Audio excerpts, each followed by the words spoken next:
are making Macanese pork chop buns from MACAU, or how do you pronounce MACAU?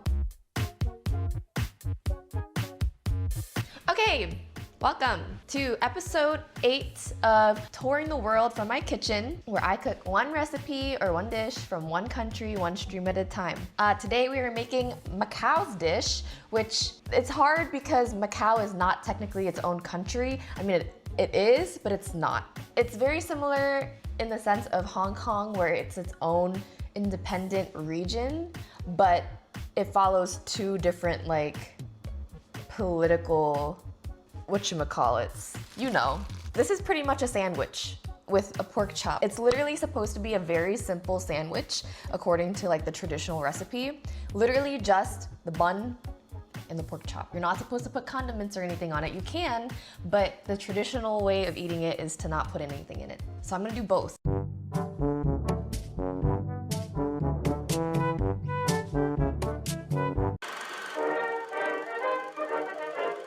In the 16th century, that's where Portugal mainly traded goods with Japan and China through. So then eventually China pretty much gave that land to Portugal, and Portugal literally had it until the end of World War II when China took it back in 1999.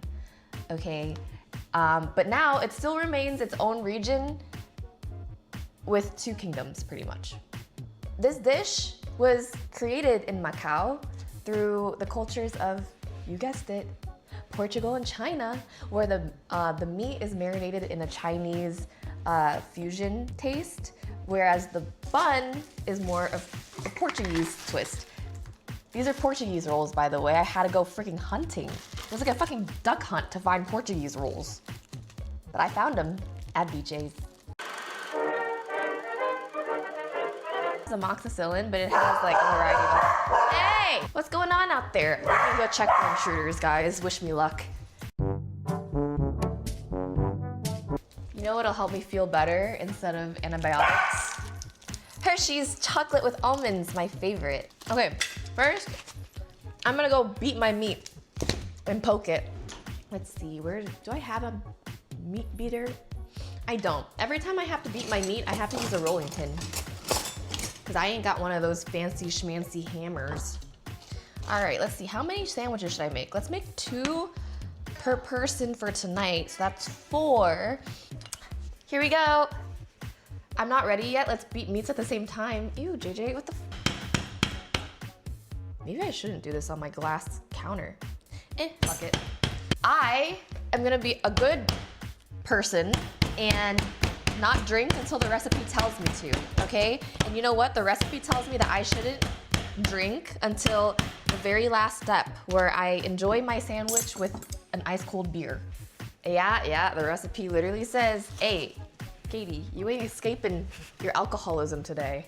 Okay, now I'm gonna stab my meat to let that marinade really get in that meat, in the tendons, in the cartilage, everything. Oh my God. So at the end, the crust of the pork chop is cornflakes, right? So I went and ordered cornflakes from BJ's because that's where I got the buns and the meat and everything. And I was like, I'm not gonna order from 2 stores, and I also don't wanna stop at the store. So I got it from BJ's, you know, a wholesale store. Now I got enough cornflakes to shit in for the rest of the year.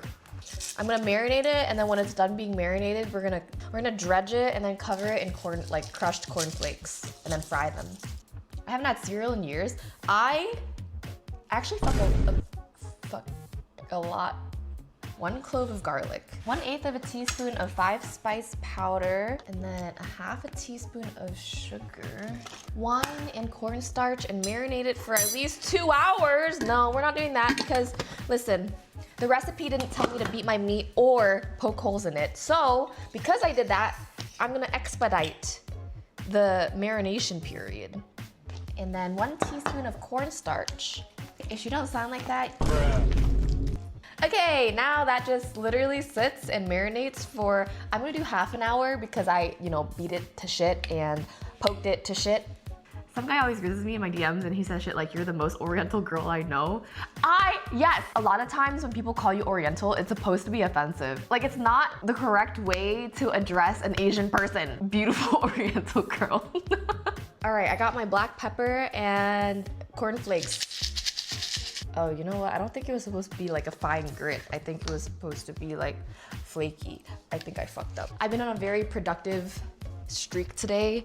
I spent the morning cleaning off my counters. I did half, okay, not half, but like, okay, actually don't look at that. I'm going to, instead of using this pan that has old frying oil from last stream, but it's okay, we can reduce, reuse, recycle. Neho, is that how you say it in Macanese? Yeah, it has a little butt crack. That's what makes it Portuguese. Bum bum, butt crack bread. Yeah, they finger the dough. They go, nyeh. Let me cut this real quick over the trash can, right into my hand because, you know, safety first. I'm gonna, that smells so fire. Let's add a little bit more cornstarch to it and then we will bread her.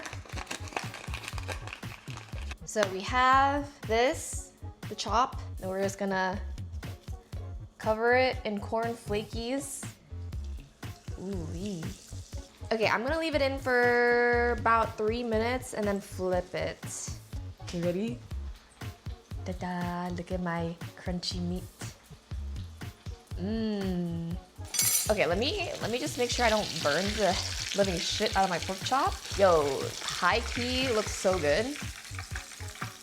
Let me see. I don't know why my dono alerts don't go through, but they're like, Kobe, he just stuck his head in my big ass container of cornflakes and got a big old bite of cornflakes. So for these Macanese pork chop buns, it's supposed to be a very, very simple recipe. It's literally just the bun and the pork chop.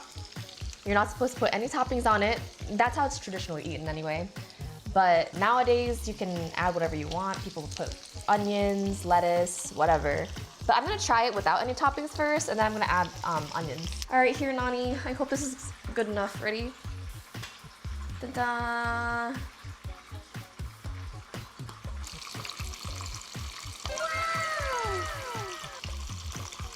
Wait a damn minute.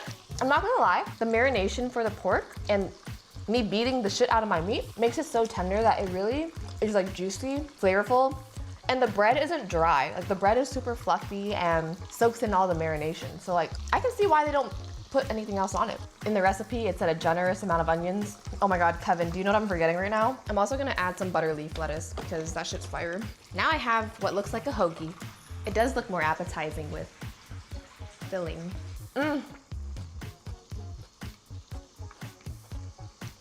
Yo, the onions!